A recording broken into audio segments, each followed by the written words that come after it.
La manifestation était donc d'ampleur ce samedi à Londres. 110 000 personnes ont défilé vers Whitehall, le cœur de la vie politique anglaise, pour s'opposer à l'immigration.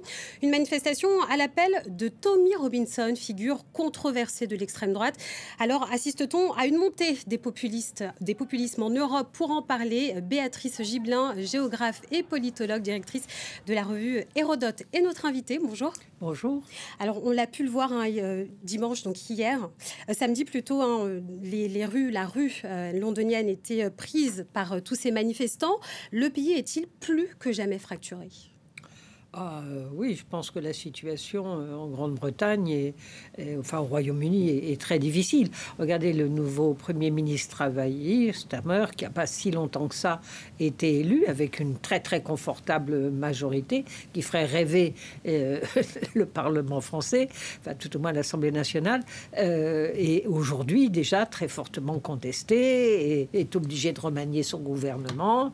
Oui, la situation est extrêmement tendue en Grande-Bretagne.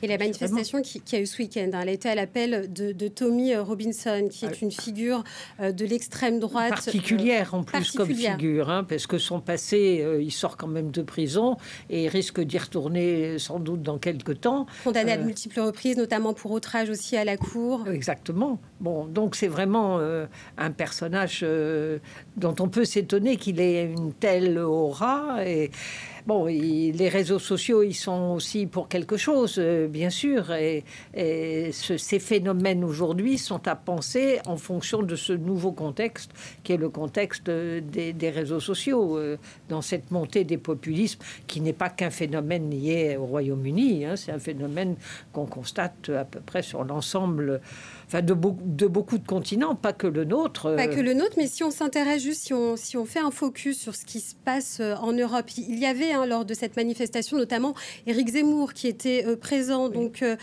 qui est un homme politique français. Ce mouvement finalement qui a eu lieu ce week-end à Londres, est-ce qu'il est plus large que ça? Est-ce qu'il s'inscrit dans un mouvement profond en Europe? Moi je pense que oui, parce que quand même l'appel de Tommy Robinson, c'était quoi? C'était l'immigration. Or, on voit bien qu'on a une poussée de l'extrême droite, mais qui est longue maintenant, qui a plus de 30 ans. En France, elle a presque même 40, elle a 40 ans et elle marche sur 50. Donc c'est une longue affaire. Et l'immigration, et on le sait bien pour le Rassemblement national, une base sur laquelle ils ont prospéré pendant et continuent de prospérer. Et elle s'est diffusée partout en Europe. Prenez les Pays-Bas, où l'immigration est une question majeure, importante. Enfin, ça a été jusqu'à l'assassinat de Theo Van Gogh. Enfin, on est bien sur quelque chose qui est très fort. Les élections allemandes d'hier, dans un très grand land en Rhénanie du Nord, Westphalie, l'AfD du Nord-Westphalie, qui est quand même un des lands qui était vraiment aux mains des sociodémocrates pendant très très longtemps. On parlait du mur rouge. Alors ils avaient perdu la direction du Land en 2020. Mais là, en février, aux élections législatives, l'AfD, qui est le parti d'extrême droite, faisait déjà 16,5% des voix à des législatives avec un gros enjeu. Et cette fois-ci encore, là c'est l'équivalent de municipal, si vous voulez, ils ont encore une fois, à peu près recueilli plus de 16% des voix. C'était inimaginable. Quand on a vu la percée de l'AfD, on a dit « Ah ben oui, mais c'est les Länder de l'Est, alors ils se sentent citoyens de seconde zone. » Enfin bref. Mais là, finalement, les électeurs, ils se trouvent aussi dans les villes aujourd'hui. Complètement, dans des villes, et qui sont de très grandes villes. Et on sait que l'Allemagne a impérativement besoin d'une main-d'œuvre étrangère, dans la mesure où la démographie est extrêmement ralentie. Et pourtant, ça n'empêche pas ces dirigeants européens d'avoir ce type de discours. On pense aussi à Giorgia Meloni en Italie, qui d'un côté effectivement a une politique, ou en tout cas un discours politique sur l'immigration très ferme, mais qui dans le même temps va faire venir de nouveaux immigrés. Non seulement elle les a fait venir, mais en plus ils les ont régularisés. il y en a eu plus de 400 000 qui ont été régularisés. Donc, parce que les faits sont têtus, comme disait Lénine, mais c'est vrai, ils ont besoin et le patronat italien réclame cette régularisation des travailleurs étrangers, parce qu'on en a impérativement besoin. Donc, on est dans cette contradiction constante, mais qu'on va retrouver véritablement partout. Le Danemark, qui sont des sociaux-démocrates au pouvoir, n'ont pu rester que parce qu'ils ont enfourché le discours anti-immigration à leur tour. Pour vous, l'immigration, c'est le lien, le point commun entre tous ces populistes européens. Est-ce qu'il y en a d'autres? Oui, je pense qu'il y en a d'autres. Il y a le sentiment d'être déclassé, le sentiment que cette mondialisation n'a profité qu'à quelques-uns et n'a pas profité à tous. On entend très souvent, et je crois que c'est valable pas seulement en France, nos enfants n'auront pas la même vie que nous. Nos enfants, ça sera difficile pour eux. Nous sommes obligés d'aider nos enfants. Nos enfants ne peuvent plus acheter comme nous avons acheté notre logement. Ben, voilà, ce sentiment qu'il n'y a pas l'avenir positif pour ces enfants. Ce qui crée une forte angoisse, forte inquiétude, un sentiment de déclassement, et voire presque une perte de dignité. Et vous parlez de ce sentiment de déclassement avant-hier plutôt, dans les rues londoniennes. On a pu voir des jeunes hommes, mais pas seulement, il y avait également des familles. Qu'est-ce que ça dit finalement des difficultés qui traversent la population anglaise aujourd'hui ? Ben, vous savez, le Brexit n'a quand même pas été une affaire si positive que ça. On leur avait raconté que les lendemains chanteraient et que tout l'argent qu'on donnait à l'Union européenne irait bien évidemment au système de santé britannique.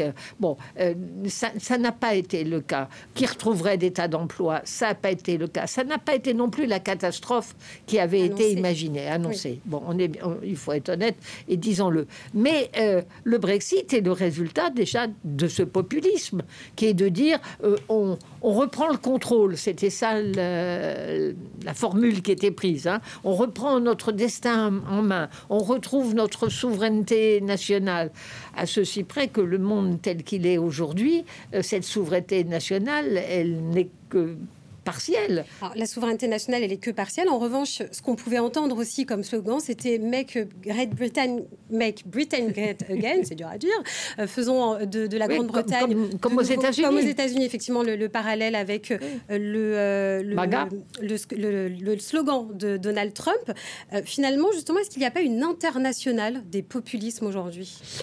Alors, je ne sais pas s'il y a une internationale, mais en tout cas, il y a une similitude où on reprend les slogans comme celui de Trump, MAGA. Et dans les manifestations britanniques, il y avait des tas de jeunes avec la casquette rouge de Trump. Hein. Donc on voit bien qu'il y avait une similité qui était très importante. International, ça voudrait dire qu'il y a véritablement entente, concertation, projet. Je ne crois pas qu'on en soit là. Mais quand on voit un Elon Musk intervenir en commentant des élections, par exemple, quand on voit le vice-président américain J.D. Vance faire appeler à voter pour l'AfD. Oui, il y a des formes d'ingérence qui étaient absolument inenvisageables il y a encore pas si longtemps. Vous invoquez des ingérences et non finalement une collaboration entre différents mouvements populistes, nationalistes. Je crois pas qu'on en soit là, parce que justement ils sont tellement nationalistes, ils sont tellement souverainistes qu'ils essayent de sauvegarder leur propre terrain, leur propre champ d'action, si vous voulez, et qu'on n'est pas, je ne pense pas, mais je peux me tromper aussi, qu'on soit véritablement dans une concertation avec il y en aura toujours un qui voudra être le chef, et les autres aussi veulent être chefs. Donc ça sera des tensions importantes entre les uns et les autres, sûrement. Hier, il y avait, avant-hier, il y avait Steve Bannon, qui est donc un ancien proche conseiller de Donald Trump. Il était dans la foule des manifestants. Il y a également eu effectivement un message d'Elon Musk, qui est un ancien donc proche de Donald Trump à la Maison-Blanche. De quelle idéologie se nourrissent aujourd'hui ces mouvements européens ? De la frustration, du sentiment de déclassement. le discours qu'ils tiennent, c'est de dire mais retrouver la souveraineté comme nous on la veut, à ceci près qu'Elon Musk est quand même un très grand chef d'entreprise et qu'il a besoin bien évidemment du marché, de la circulation des flux de capitaux. Je veux dire, c'est des forbans, c'est des menteurs en racontant aux gens qu'ils doivent reprendre la maîtrise. Enfin, les États-Unis sont la première puissance économique du monde encore aujourd'hui, mais quand ils disent ça au Royaume-Uni, quand ils disent ça à des populistes français ou des Pays-Bas, on joue pas du tout dans la même cour qu'eux. Je veux dire, si un chef d'État européen disait bon, allez, on augmente les droits de douane de 50% comme l'annonce parfois Trump pour l'Inde ou pour le Mexique, tout le monde rirait, ça n'aurait pas de conséquences. Donc oui, je pense que ce sont des menteurs dangereux. Oui, je vais jusque-là. Et pour revenir à ce qui s'est passé à Londres ce week-end, on a eu une image un peu du Royaume-Uni où finalement les diversités sont acceptées. Est-ce que les lignes ne sont pas en train de changer dans le pays ? Les diversités acceptées, moi je trouve qu'on allait un peu vite en besogne. Parce qu'on avait des quartiers, ou des îlots avec une dominante de population qui était soit originaire du Bangladesh, soit de l'Inde, soit du Kenya. Bon, mais on n'avait pas véritablement tout ça qui se mélangeait. Il faudrait... Diversité acceptée, mais pas forcément mixité. Ça ne veut pas dire mixité. Accepter si chacun reste chez soi. Mais respecte les règles. Oui, mais justement parce qu'ils ne cherchent pas à véritablement faire une nation britannique. Voilà, regardez là, vous dans la manifestation, on ne le voit pas sur vos images, mais on avait énormément de drapeaux anglais, c'est-à-dire fond blanc avec la Croix-Rouge. Bon, donc d'abord anglais. Avant même de se dire britannique, ou d'abord écossais, on pourrait le dire de la même façon. Donc cette, j'allais dire, association de communautés, mais avec assez peu véritablement de contacts, sauf quand vous arrivez en haut du panier, c'est-à-dire vous avez fait des études, vous êtes avocat, vous pouvez devenir ministre, vous pouvez devenir Premier ministre. Mais enfin, le Premier ministre qui a précédé l'actuel, il était milliardaire. Bon, alors dès que l'instant où vous êtes milliardaire, c'est formidable, mais votre allure change. Les costumes de bon faiseur, voilà. Et ça, à la limite, ça vous blanchit. Quand vous avez beaucoup d'argent. On ne voit plus la couleur. Voilà, on voit, tout au moins, elle a tendance à s'atténuer. Donc, mais pour moi, ce n'est pas véritablement une acceptation. La preuve en est. Regardez, tous les migrants qui essayent de traverser la Manche, il y en a quand même plus de 20 000 qui ont quand même réussi à passer dans des conditions absolument abominables. Et ceux-là, ils sont prêts à les remettre à l'eau, y compris ceux qui sont arrivés avant eux. Béatrice Gibelin, merci beaucoup d'avoir été l'invitée d'Autour du Monde aujourd'hui.